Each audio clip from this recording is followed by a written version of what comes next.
Yes, everybody, welcome back to XG Files. Hope you're all doing well. Jay, can I get the comments on the side of that screen for us, please, mate, when you get a sec? See what people are saying, see what I'm going in. Get your questions in, get your comments in. Stephen Howson, Ronaldo, Brown, and we are going to be talking today.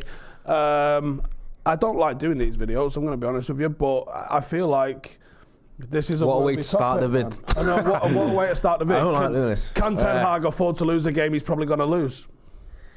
Do you know what? It's not necessarily we do in this video because it's something that we like prospectively thinking is going to result in an error, not in an error, but in terms of a sacking of Ten Hag. But it's more, this is the dialogue that's been kind of being mentioned, or this is a lot of the discourse that's being mentioned. That's a good point, right? That's a good point. What does can he afford to lose literally mean? Does it mean he can afford to lose and not be sacked? Does it afford to mean, like, if he loses? For me, saying can he afford to lose, I think there's probably, and this is mad, right? Because to me, I think we've lost this game.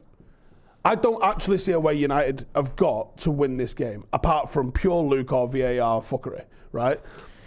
Pure fluke or VAR fuckery, right? Or Luke, if you're from the northeast, it's a bit of Luke Lake. So for me, I think he's already lost this game, but I don't pin that on him necessarily, not entirely at least. I think I would like to see him actually.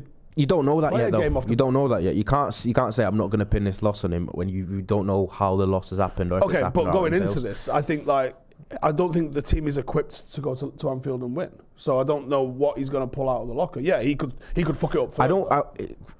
On the title it said can Ten Hag afford to lose, but I think it's more about it's not as black and white as that. I think it's how he loses.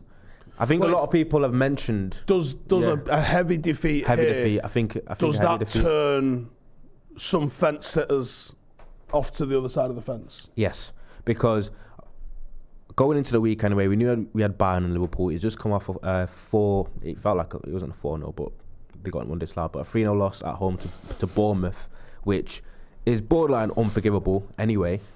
And then we've gone into the week thinking there's been a few shite results already this season. It feels like the pendulum swung one way then the other, and it's been really inconsistent. And then we thought if we get knocked out of the Champions League and finish bottom of the group and lose against Bayern, which we was likely to do, which we have done, and then you follow that up with going to Anfield and then having a battering anywhere near the likes of what we suffered last season, then people are wondering, does that mean he is now in trouble?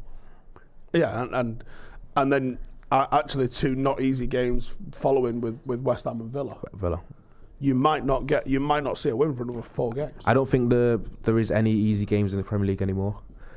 People disagree, but I think the quality level of the teams lower down has risen a little bit. In terms of, they always said it was kind of whoever you play in the Premier League on any given day you can lose, but I think that's even more true nowadays. You've seen the amount of random results. Like, you wouldn't think Fulham were going to beat West Ham 5-0 last week, were you? You're seeing Wolves taking points off City. You're getting Luton taking the biggest teams in the league to the wire against Liverpool, against City themselves, against Arsenal, and I think it's only Sheffield United that have been slightly underwhelming. But people have talked, on Sheffield United, it's an interesting one. People have mentioned United's injury crisis, Newcastle's injury crisis, Tottenham's injury crisis, but apparently the worst injury crisis from any club in the Premier League this season, not been them 3 clubs, it's been Sheffield United. Is that why Higginbottom held on for so long? Yeah. Apparently Sheffield United had an injury list of basically the whole starting 11, and correct me if I'm wrong, but it's not been mentioned because they're not as big a club, but I think they've had the most injuries out of any club so far, and that's probably why they haven't bowled so well against in the Premier League so far. But I think against anyone, against the way we're currently playing, against West Ham, against Villa, we can very much lose the next 3 games in a row, and that's actually quite sad to say. Well, how many when was the last fucking win we had? So obviously we had Munich was a loss, Bournemouth was a loss. What was the game before that? Everton. Which was a win. Everton was a weird one because we won 3-0, but it felt like we got battered for the first half an hour of that game. 25 shots or something. Yeah. 24 shots. But so 5 straight losses. I don't know how many people will still be defending the manager, even if the circumstances don't improve. And I think he has to go. Ultimately, this isn't his fault, but it is his responsibility. He has to find wins. You can't just go, well, I ain't got my first choice players, so let's just lose and it's cool. No, you have to find a way with what you've got. So okay, I'm not expecting you to beat Liverpool at Anfield, but I am expecting you to get something, at least, out of West Ham or Villa. You can't just go, well, Villa are playing well. Well, yeah, they are. So fucking find a way to beat them. You can't. Going 5 straight defeats is entirely unacceptable, but entirely possible for us to do. Yeah, it's true. And the thing with United is, United's always meant to be one of the clubs that, regardless of the form we've been for the past 10 years, how we play in.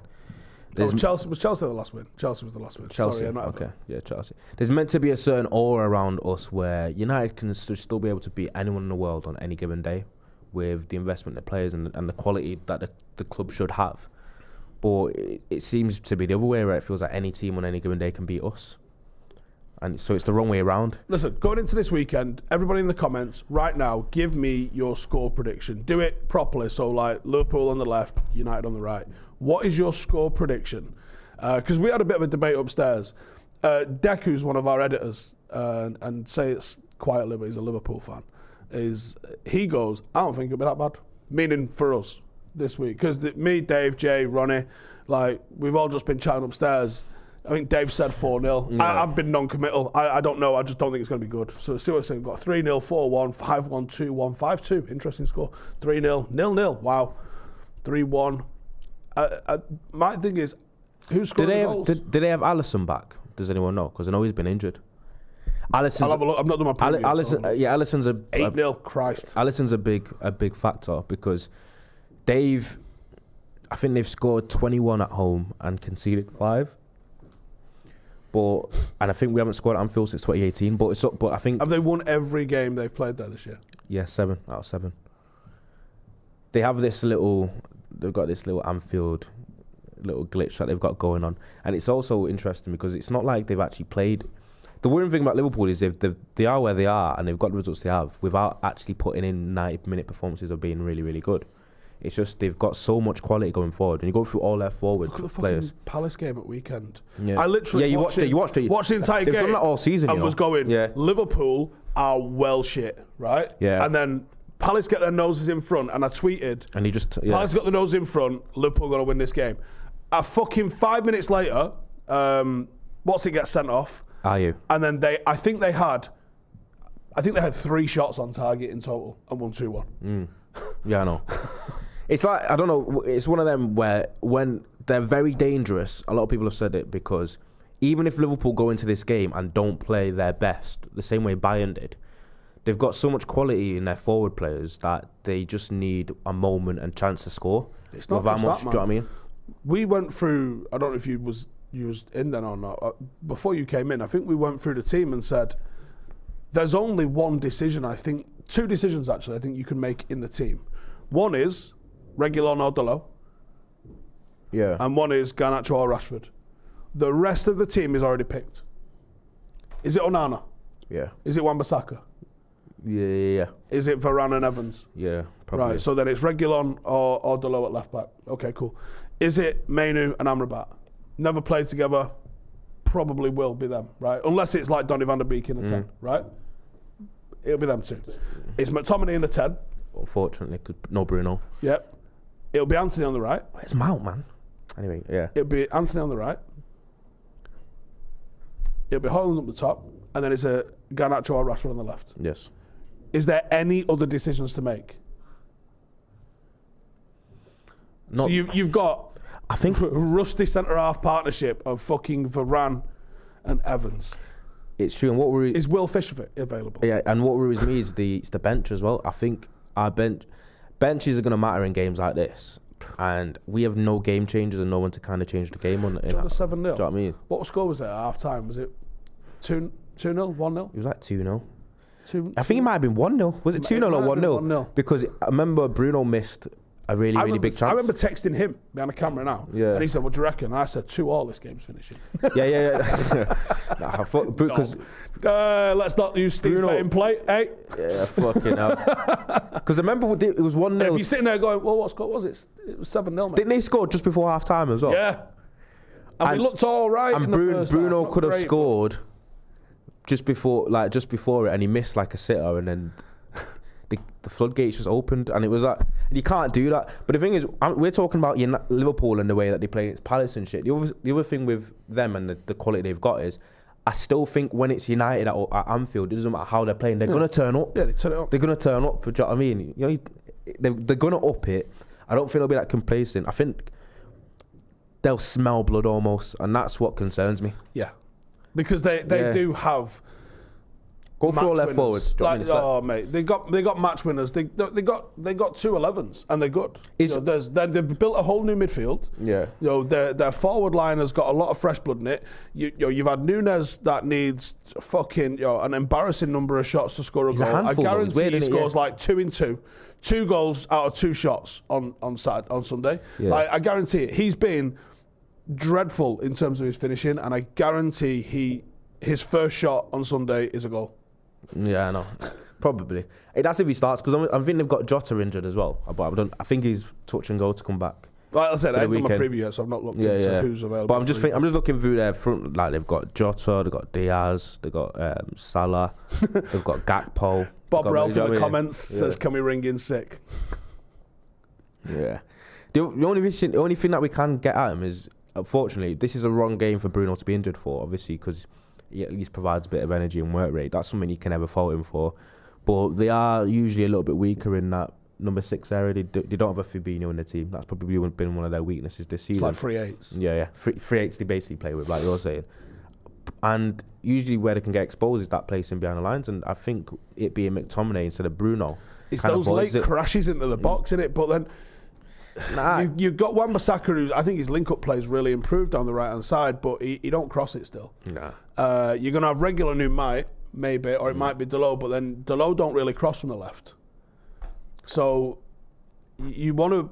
I think you want to try and get crosses in. You want to try and get at Trent, expose his weak side defending, put crosses in from there, and have Højlund and McTominay attacking inside the box. I think that's a legitimate option. I know, and what we said to you about how we said Rashford usually has had a bit of joy against Trent, but because of the form that Rashford's shown this season, it's do you throw him in? But Garnacho stank the place out as well. Yeah, I think it's you want a kick in the bollocks or a poke in the eye. I don't think that either of them's a great option, to be honest. That's a perfect analogy for what it is. But I think you try and get Rashford 1v1 with Trent, and you have Reguilon try and overlap when he gets out of his half, because he'll probably be doing a lot of defending. Because you don't want to leave Johnny Evans against Salah. Jesus fucking Christ! Oh, we're getting shagged, lads. I think Lacey's injured. I think Shea Lacey's got a long-term injury. We get that super chat in a sec. Yeah. So can you try and get in behind where Trent is, and can you get crosses into the box? Because I think McTominay and Højlund, they're 2 big boys. I think those 2 attacking across as it comes across the 6-yard box, you might get a bit of joy. It's a bit old school, but you might get a bit of joy out of it. Yep. Jack with a super chat says, went on a club tour recently and they were slagging Ten Hag off on the team. Also, the ball boys are really slow to give the ball to the players. Dave Marginal Games philosophy, 1% everything counts. Well, we need to see that one, don't we? Phil Berry says poking. I thought there was a multi-ball system to kind of get rid of that, though, anyway. Not in the league, there isn't, is there? In the Premier League, it's 1 ball. Multi-ball? No, in Champions League, they have loads of balls, but in the Premier League, I'm pretty sure there's only 1 ball. Because it's mad. There used to be only 1 ball. Can you not? Do you feel like, you talk about how much the ball goes out of play. Do you think your ball boy is being really lethargic and slow and giving the ball back? Do you think that can have a little bit of 1% depletion in terms of urgency and stuff? Do you know what I mean? Like getting thrown. I don't know. I don't think it's that deep, but you never know. I think sometimes them playing to whatever orders and game state you're in is a good thing. Because the speed at which a ball comes in, especially on a throw-in, because I see this at our level all the time, and I always shout at him to do this, to go get offside from a throw-in, because you can't be offside at a throw-in. But people forget that, because people are so used to marking in lines and shapes and this, that, and other.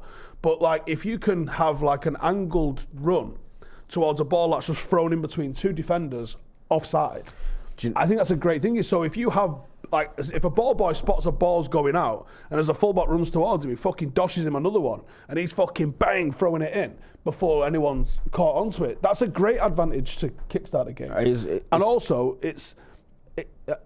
I think sometimes you want someone to nail someone early doors to set the tone. Yeah. I think your ball boys can help set the tone by getting the ball back in, because it keeps that energy high, and the crowd can have an impact as well. Old Trafford crowd this year has been fucking dead, Dead. United, and we have our own part to play in this, man. I think United haven't given fucking us much encouragement there for the amount of games that we've lost and the performances we put there. But throw-ins, I think throw-ins are a shit part of football anyway. Do you know what I mean? I don't think anyone ever trains them. It's not something you practice. I think you're talking about like quick throw-ins and stand offside, and that also means is the person taking a throw-in capable of like delivery. There's all sorts that goes into it, and I think it's the biggest. We know it's the biggest turnover of football. Yeah, it's literally the number one place that someone will lose. Like if you took every single scenario, what? Should replace it with kick-ins? I wonder if they give an option. See, I know that there's people done this on YouTube, but I think this would be a really fun thing for us to do like 20-minute matches where we get an audience to vote on a rule change to see how it impacts the game. I think a kick-in would change the game. Probably change it too much. Give me that. Give me a rule that you would change. So, Ronnie, you going for a optional kick-in, or it's a kick-in no matter what? Because obviously at sevens you have the kick-in, don't you? Yeah, but probably optional, because I think kick-in, you'll get some clubs that will just use it as another set piece. What, and bosh it forward? Yeah, it probably wastes a bit of time. I think if they implemented a kick-in, it's got to be time sensitive. I think a lot of stuff could be time sensitive. So the ball is in play. At worst, and Newcastle fans lost their minds with this because they don't understand how averages work last year.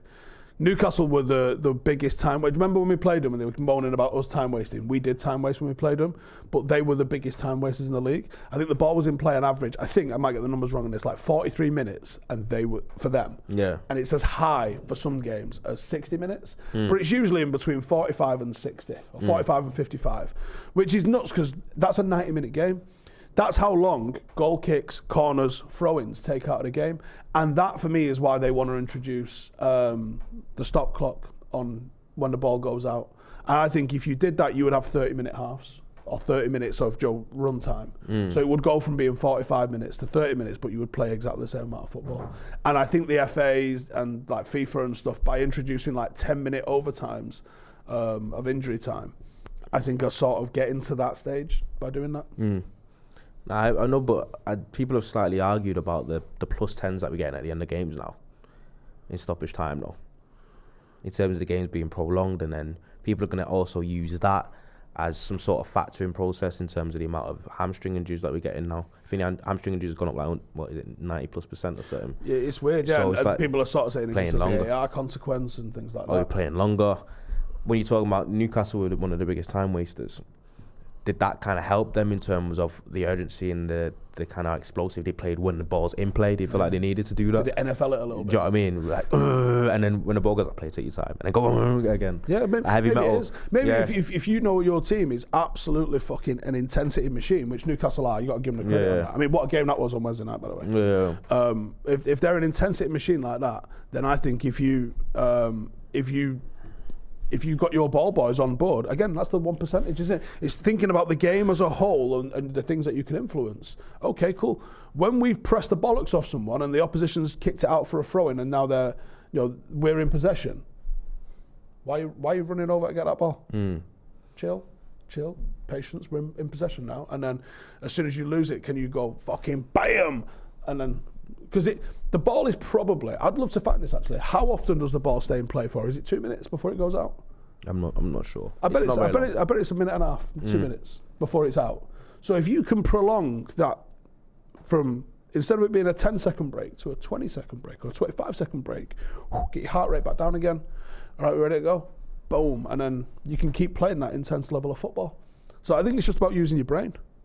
No, it definitely is. But I think with Newcastle, for all that they've shown, they've finished top of the group. I saw someone put a comment earlier saying Newcastle are basically in the same position as us in the league, and Eddie Howe's not in any danger in terms of his job. So why is Ten Hag? It's just completely false equivalence, whether you like it or not. Like the Newcastle manager and United manager are two completely different things. Do you know what I mean? Super chat there from Christos. Thank you, brother.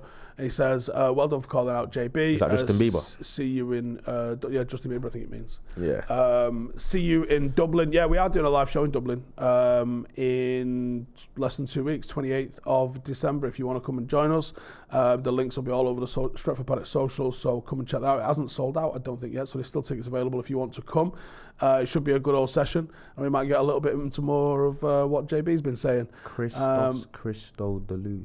J.E. Frashoni with a super chat, thank you, brother, says, or sister, says, gents, if Ten Hag is, let's be honest, it's a bloke, is sacked after Sunday, how many post-Sir Alex Ferguson managers will Liverpool have put the final stake through? This culture of mediocrity under the Glazers, embodied by multiple squads of players, is too much for any manager. Right, actually, this is a really good point. So, Moyes lost to Liverpool 3-0 at home. Jadon was taking a penalty on the pitch, so I saw none of the goals because they scored just before half-time and we was in the back of the ground somewhere. They scored just after half-time. We wasn't back to our seats. And he had a little signed ball off Robbo and Pallister, and he was fucking about with it in the stand. Yeah. How old would you have been then? 6, 7. And he's dropped the ball, so I bent down to pick it up as the third goal's gone in. Didn't see a single goal. Wasn't overly asked. I think it was Gerrard scored 2 penalties, I think. Yeah, Moyes' season. So that wasn't the death knell for him, but the Olympiacos game was within weeks of that. Yeah. And that was when I was like, fuck, this team is fucked with this guy. And then obviously they only sacked him once it was mathematically impossible for us to get Champions League football next year. So even though the Liverpool game wasn't the dunzo for him, that home game definitely did not fucking help. Louis, didn't Louis have a decent record against Liverpool? So I don't think Louis wasn't done by Liverpool. Louis was done by not getting Champions League and Jose being available. If Jose wasn't available, I think Louis would have probably stayed around. And then obviously Jose, going to Anfield, that was the end. Yeah. Ollie, don't think there might have been an Anfield fairly close to the end with Ollie, but I don't think there was actually.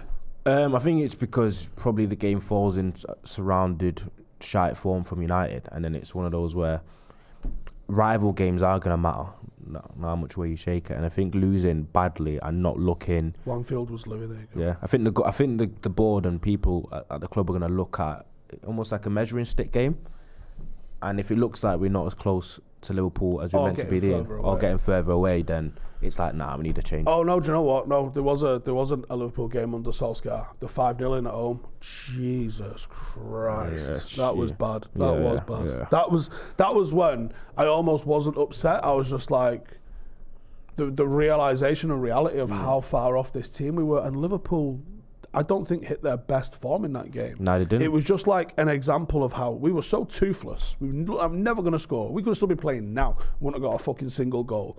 And how shit we were at the back. Maguire just getting absolutely turned up at his front post by fucking Salah. Time and time again. It was abysmal. Velvet Thunder says, Steve, do I think Bruno got suspended on purpose, and should Ten Hag have taken him off sooner? Game was done. I'm Ten Hag in. Please don't use that phrase. I'm Ten Hag in. I'm Ten Hag out. That's a horrendous phrase. I'm not about that. But when we don't have any great options on the bench, I mean, taking him off might have been a good idea. But like you said, what realistically was the options on the bench too much? I don't know. Did he get sent off on purpose? I don't think so.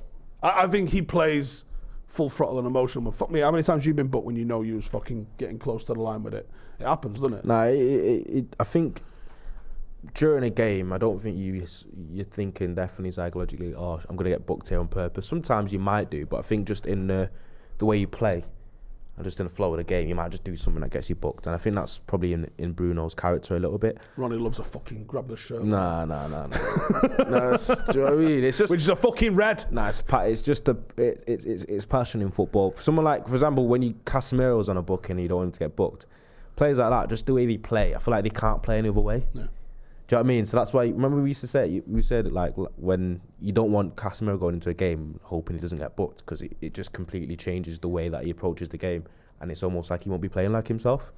Yeah, So it's either part of the thing about Casemiro, part of the thing about Roy Keane, part of the thing about Wayne Rooney was the fact that they were so close to the physical edge.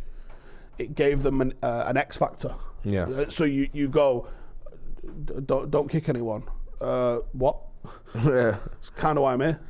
Roshan says Bruno has stinkers against big teams anyways. Why is people acting like he might have?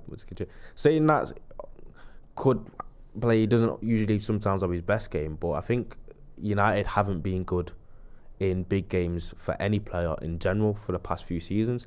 And interestingly enough, I feel like the only player that usually seems to be able to do anything or be a threat or score a goal, even if he doesn't perform well in entirety, is usually Rashford in these big games.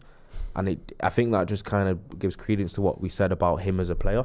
Read that. Havoc. McTominay's passing is so bad and people think he can play the 10.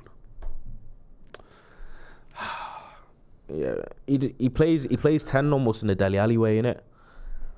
But Dele Alli... It's a second striker, right? It's not... Yeah. You're not asking him to grow a ponytail and become the fucking second incarnation of Roberto Baggio, mate. But, like, fucking hell. But Dele Alli was a better footballer than McTominay, though. It's a box... Yeah, he was. Yeah, but the reason Dele Alli scored so many goals and the reason why McTominay is scoring so many goals is because they're crashing the box late. Yeah. You know, and they're not doing it. Scholes used to crash the box late, but Scholes would do it to have like an edge of the box shot. They're getting on the end of stuff like a striker would do. Yeah. Or like a striker would do back in the 90s when people used to play two strikers.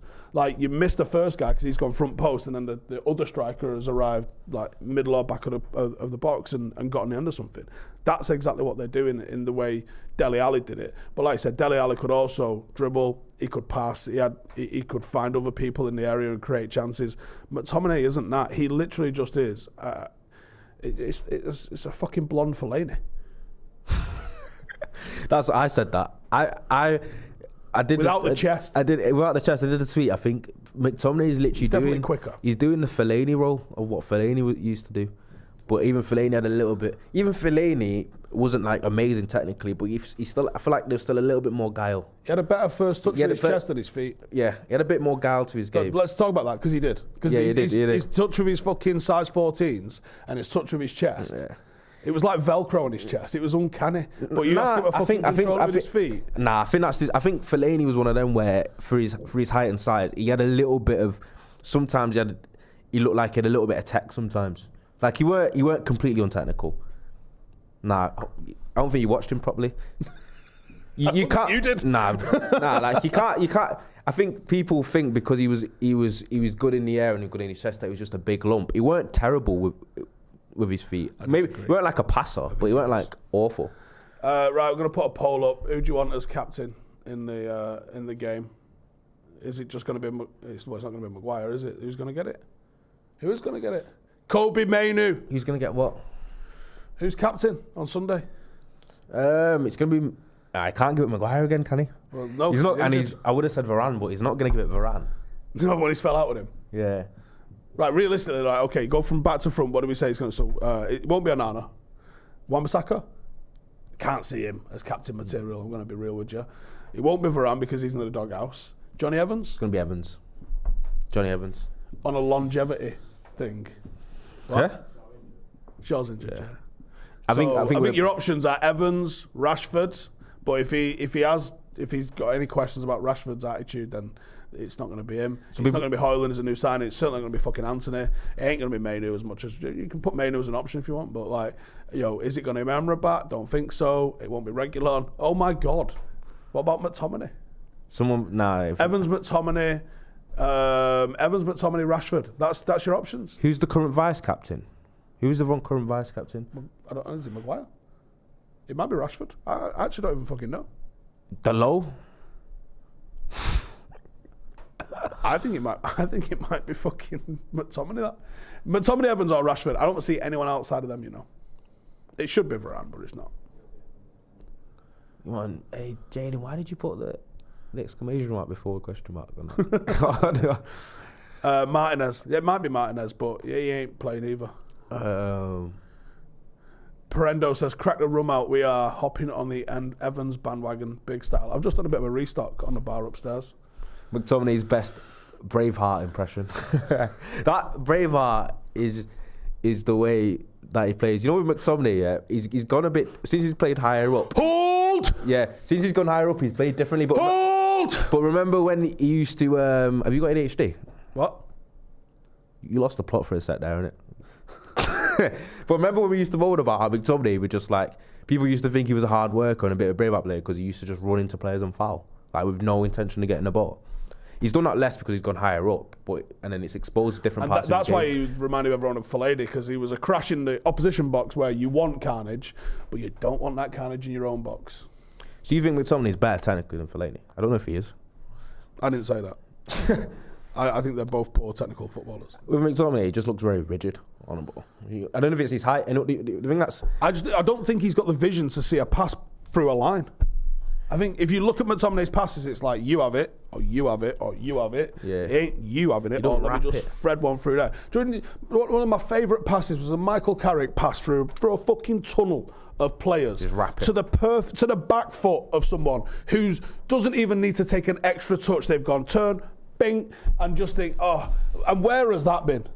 Who can do that in our squad now? I don't even know if Christian Eriksen's got that pass in his locker now.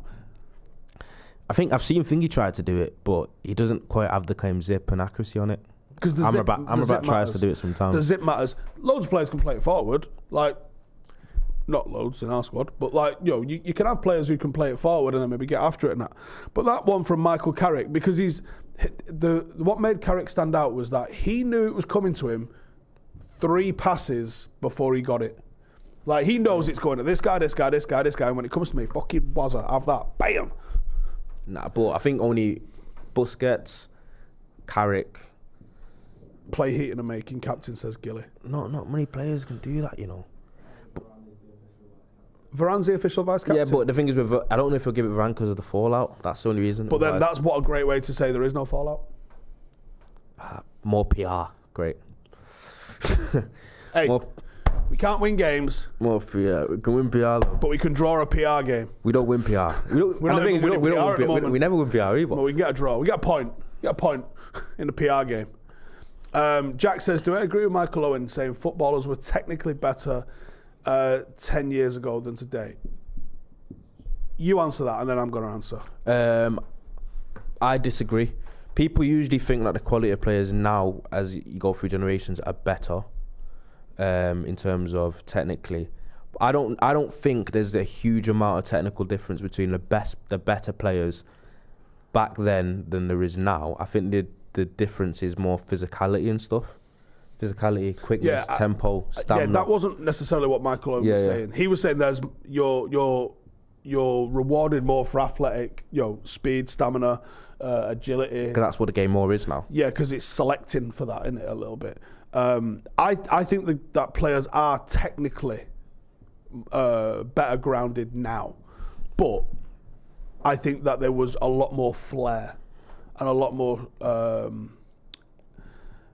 more individuality previously. I think academy football and the conformity required for the systems has eliminated people's ability to be able to conjure up magic. That's been a criticism of academy football for years, obviously, from playing in it, is that in England they think you are given too much tactical kind of briefing and everything's too tactical when you're that age, where in Europe they're a lot more technically focused all the way up until 18s, and that's when they start to think about the tactical side of it, or they incorporate the two, which all it is now. Because even when I played, it was all about like the formation you played, movement patterns, all sorts. Obviously you did technical stuff, but technical parts of the sessions that I used to do were only partly like maybe the first 15 minutes, 20 minutes, and after that you might do a bit of a skilled possession, but the majority of it would have been movement patterns and tactical stuff for the eventual game on a Saturday. But I don't know. I think it's too like multivariate to kind of just be very specific, because I think the technical floor of players now is probably better. Yeah, that's what I mean. Than it was back then. I think the academy system's delivered that, but I think the trade-off has been that you don't get the individuality. Like if you get the ball and just ran through the middle and took on 5 players, is someone in the academy going to be like, okay, you did all right because you got a shot off? But you could have played it off quicker. Yes, I agree. But I also think what's happened is back then the quality players were just as quality as they are now in terms of technically. But I think the players that they played against and the opponents, they play against players that would make them look even better than they were because the overall quality of everyone was a little bit lower. I think if you're comparing players, it's more to do with the better players then and the better players now.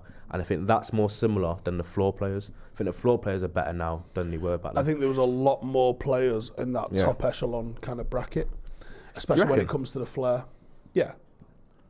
Are you just thinking about players like, I don't know, what, like JJ Okocha and... All right, let's pick a random ass year. So 2003, 20 years ago, right, as a random. Let's go and read out the top 10 of Ballon d'Or from 2003. Because I think you'll see a lot more of flair players. So 2003 Ballon d'Or, Nedved won it.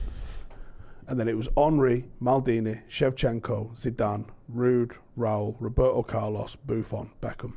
That was a 2003 Ballon d'Or. What was this year's Ballon d'Or?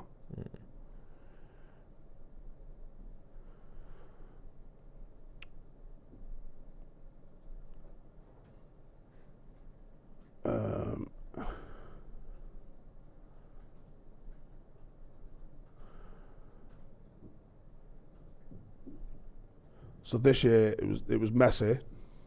Yeah, Messi, Haaland. Yeah. Oh, fucking goal. Goal's got him all the way. Got me fucking scrolling. So from 10 to 1, so Modric still fucking getting a shout at number 10. Bernardo Silva, Osimhen, Alvarez, Vinicius, Rodri, Kevin De Bruyne, Mbappe, Haaland, Messi. I don't think you can compare that 10 to the previous 10. Especially like your 5, 6, 7 position. So, all right, Rodri's class. Vinicius, Julian Alvarez compared to... But do you think the Ballon d'Or meant more... To Zidane, Raul, Ruud van Nistelrooy, Roberto Carlos. Do you think back then, though, it was less corrupt in terms of... I think it's less on talent now and more on what you've won. Because Alvarez is only in the top 10 because he was involved in a City treble team and a World Cup winning team rather than his actual individual ability. Super chat there from Ant says opponents are now faster, stronger and more aware. I think there's probably a little bit of that. Jorginho coming third a few years ago. Remember that? Because he used to this in the Ballon d'Or. There you go. Anyway, we need to talk about your balls. So here's Manscaped. The season 4 of Fresh Cut is finally here with sponsors of today's video. Manscaped, the leaders in below the waist grooming, have just launched their 5th generation lawnmower to help you avoid another silent night in the bedroom this year. Take care of your special snowflake with Manscaped and watch your South Pole shine like never before.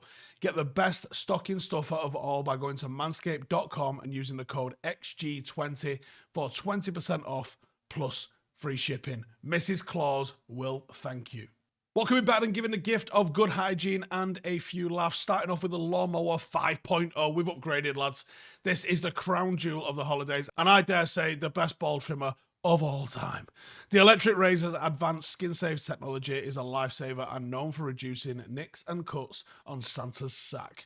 But the fun doesn't just stop there. If anyone's got too much scruff on the face, then Manscaped's Beard Hedger Pro and Handyman Electric Face Shaver covers all your facial hair needs. And Dad, have you got those nasty nose hairs? Save the day with a Weed Whacker 2.0 nose and ear hair trimmer.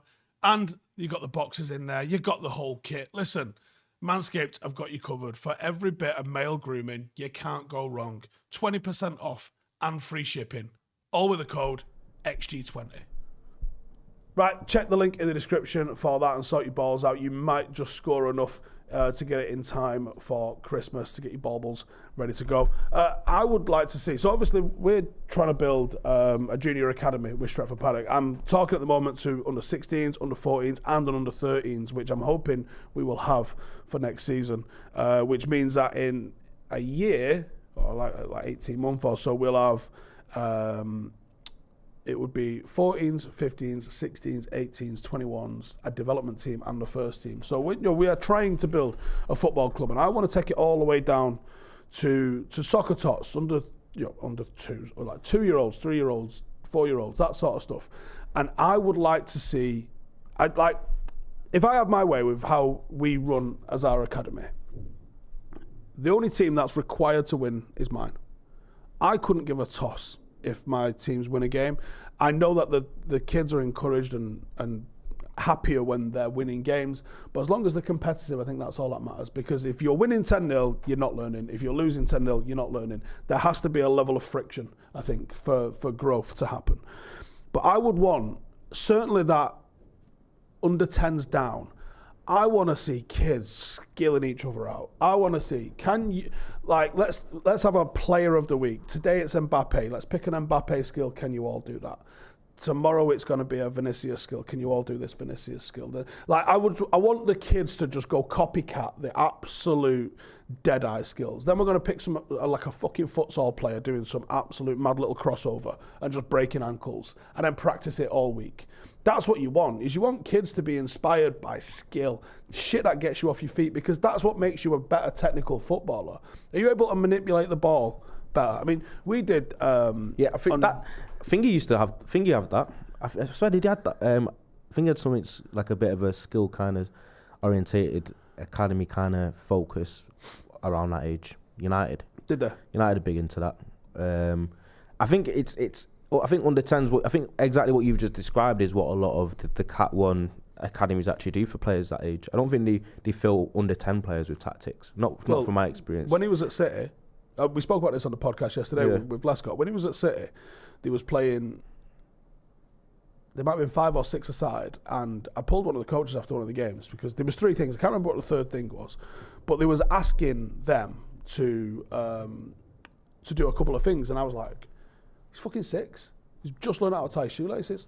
Like, they was asking him for... They was trying to explain to him and teach him about killer balls, like defence splitting passes and what they were. And then also seeing games out at 1-0 and trying to explain that to 6-year-olds. And I went... I pulled a coach at the end and I was like, why? What? And he went, are you expecting them to actually pick this up and understand it and know it? And he went, now we're just throwing enough mud at the wall and then seeing what sticks. So I think at some level they are trying to teach tactics and stuff. Not from my experience, though. I'm actually surprised to hear that, because from my experience around any type of academy football or clay for that around that age, it's like you literally spend half an hour before around the under 8-9 age, where it's just like, how many skills can you do? Right to left foot touches, 1v1s. They usually are quite big on that age, because obviously at the end of the day, they are like... People that do academies and stuff like that at that level, they know what they're doing enough to an extent. But I think there is a bit of a changeover when you get to under 11s onwards, where they go heavy with the tactical stuff. But before that, for the most part, from what I've seen, they don't usually like push tactical stuff, and they really push the technical stuff, because that's the biggest room for your technical growth, is when you're that age. Do you know what I mean? Because I describe myself as late.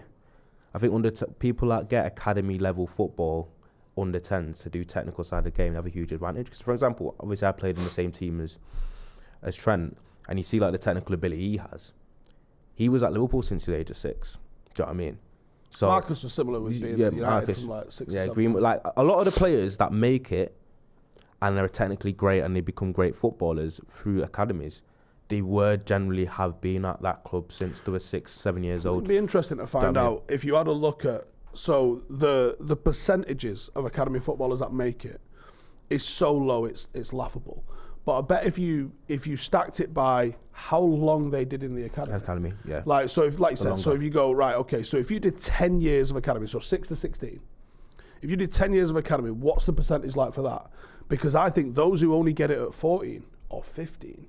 Imagine being 15 and getting it. Like, you must have had like a 1 foot growth spurt to go from nothing to now I'm in an academy at 15. It's very rare to get scouted. I reckon once you get to under 13s, under 14s, it's really rare to get scouted for a big club for a Cat 1 after that. Yeah, I think after that you're looking at your Cat 2s, your Cat 3s, or in Manchester you're looking at like a Curzon Ashton, or someone that's got like a National League level first team, and then you want to try and get in there. And I think if you're 14, 15 and United ain't rang it yet, then what you need to do, you can still have a career in football, absolutely. 100%. But what you need to do now is Can you scroll back the comments down, please? You need to go get on the weights. Yeah. And you need to go and get men's football as early as you possibly can. If you think you're good enough, 16, 17, you need to go and find a level, right? And whether that's like paddock level, right, which some people will absolutely look down their nose at, but we're probably going to see a player from paddock go National League or League Two, would you say, in the next transfer window or the one after it? Maybe we'll have to see. I don't know. I don't know. Count chickens before the hatch. Is that the word? Yeah. Is that the phrase? But, you know, it's feasible. It doesn't hurt you to get games if you're not getting games. So, especially if you're young. Like, if, you know, if you can break into a men's team at 16, 17, 18, then the scope for you to be able to get, you know, 30, 40 games under your belt and then move. But like, I think, are you talking about the linear trajectory? Because the example that you've mentioned, someone that's already played league football. No, yeah. He's one example, and that's why he's going to go straight back into there. No, I'm talking about. So if someone hadn't done that and they do the Ash route, Ash got binned off from an academy, didn't he, at 16? But Ash made the right decision. Rather than he could have gone and got like a. He was a scholar at City. He was a scholar at City. No, Ash Williams I'm about. Oh, Ash Williams. Oh, okay. Yeah, so Ash got bombed out of West Brom. Yeah. So Ash comes out of West Brom at 16, and he could have gone back to another a lower level academy in the area. And he went, actually, now I'm going to go play for Hensford at 16. I think it took him about 6 or 7 months. Got into the first team, and it was like Southern Prem at the time, which is a fucking serious level of football, isn't it? Like, you ain't fucking about if you're getting in at that. As a teenager. Yeah. Did well. Goes to Stockport, ends up like just killing it at Stockport, I think still as a teenager, and I think he goes to Swansea maybe 20, 21, 22, something like that, and then obviously ends up playing in the Premier League and for his country and captaining his country. So non-league is where you got to go. Don't sit around in a fucking academy till you're 22, not getting a sniff of first team. Like you're at United and you're 20 and you're like, how many first team appearances you had? Oh, none. You been on loan yet? None. Cool. Which supermarket do you think you're going to go work at? Because you ain't going to be a footballer. No, you're going to, like, you've got to go get games. That's it. It doesn't matter, like, your credibility, your CV of, I was an academy player at Manchester United. Cool. Did you play for Manchester United? No. You need to go play. Your ability to go to clubs in league football, whether it's Championship, League One, League Two, obviously having mates that play there, is so heavily predicated about the amount of, the first things club look at is the amount of league games you've played. The amount of league games that so like if you're an academy footballer who's 21 that's leaving United, obviously you've got a bit of credence from that, but they're going to look and see how many games have you played in league football? 0. All right. I've got this kid that's 1 year younger than you, wasn't at United Academy, came up through the ranks. He's played 50 games in league football by the time he's 20 in League Two. Yeah, or even conference. I'd rather take a chance on him. Yeah. That's usually how it is. He's demonstrated. So, like, we had Booba last year, and Booba went to Ashton United. I'm not sure if he's still at Ashton United, but he was only 18. Like, and you look at Booba and you go, I could see him pushing into League Two, maybe League One, with a bit more experience about him. And he'd been nowhere. Like, he'd been at no fucking academy. He literally came to Paddock, played in the first team. He's going to end up going there. You know, we've had other players that have started high, played for England, that ended up with us, that have ended up bouncing back in. But and that's not unique to Paddock. Like, we're not special in that front. Like, lots of academy, like Withenshaw will have shitloads, I'm sure. FC United have had people that have gone to Scottish Prem after FC United and done bits. Like, the key is go and play men's football. Even if you have to go all the way to the bottom, play, because I guarantee if you're good, you ain't staying there. But we spoke about this on XG Files a while ago, actually, where it's a majority of... Usually what's happening now is a lot of championship clubs, even Premier League clubs, when they're actually looking to scout young players or they're looking to draft young players in, a lot of the players they are looking at are the players that are killing it, that are 21 and under, that are playing week in, week out in League One, League Two. Because the amount of players now that are doing well in the Premier League that used to be playing that level of football. Ollie Watkins played non-league. Yeah, Ollie Watkins, Dan Burn, Ethan Pinnock, Calvert-Lewin, Mikel Antonio. There's like, obviously Jamie Vardy, everyone knows the Jamie Vardy story. I reckon there's about 10 players that were probably around 21, 22, playing week in, week out in League Two, maybe even lower than that. And they make their way up. And usually those players are more reliable because they've got the biggest drive. I think they've got the biggest chip on the shoulder. They work their way up. They've shown that they can go throughout the levels. And they end up doing substantially better than players that kind of mollycoddled at Cat 1 academies that turned 21, 20, still as a United Academy player, Chelsea Academy player, and they think that they have this kind of bravado where it's like, oh, I can go anywhere because I've been Chelsea Academy. And then lower down don't want that. How many times now have you seen that players have gone on loan thinking they're just going to walk into teams in the Championship or the League One and play week in, week out, and they don't even get a look in? Do you know what I mean? So...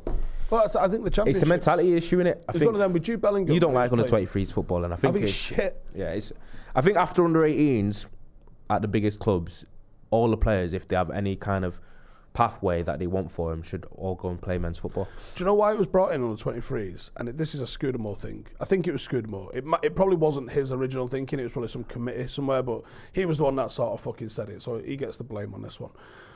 Someone did a study where they looked at the average age of a Premier League debut, and the average age was 23. That's what they worked out. Yeah. But it's a false equivalence, because the average age for a Premier League debut might not take into account that you played X number of years in the Championship before making your debut in the Premier League. Then you've got your outliers, your teenagers, which is rare. It's a rare amount of people that make a teenage Premier League debut. But they looked at 23 being the average age, and I'd love to see what the numbers was, whether that was over 20 years, 1 year, 2 years, because I don't know. No one ever explained it. But the reason that he gave for changing it, because it was under 18, so football age groups, you go yearly, from 7, 8, 9, 10s, all the way up through to 16, and then 16, you get a double jump to 18. So you get a first year and a second year at under 18s. And then it was under 21s. And under 21s really should just be for the Jesse Lingard sort of late physical development players to just have a couple more years of age-restricted football before jumping into the first team. You shouldn't be your third year at under 21s ever, because it's not going to go well for you.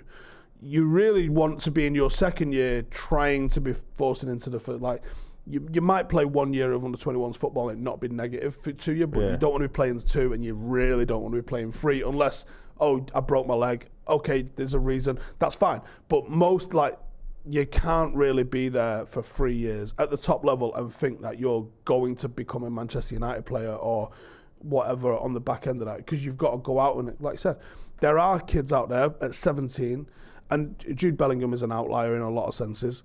But 16 years of age playing Championship football, it was kind of always going to... Yeah, it's just, as I told you, I've got a story of my mate playing against him when he was 16 at Birmingham, and he said he's never seen someone play like that at that age in terms of just having his command. It looked like he more than belonged, it looked like he was better than everyone else, and that is otherworldly at 16. So he was always destined for greatness, and usually because even Harry Kane was 20, 21 on loan at Leicester and Norwich and just did average on those loans, and then he comes back to Tottenham a bit more ready and just explodes. Yeah, I don't know how many people... I mean, surely someone did, obviously, but I don't think many people could look at his loan career and youth career and go, wow, this guy's going to shit goals for the next 10 years, because it didn't look like that. Yeah, was he not off the books at Arsenal and stuff like that as well? It happens a lot. But I think everyone's...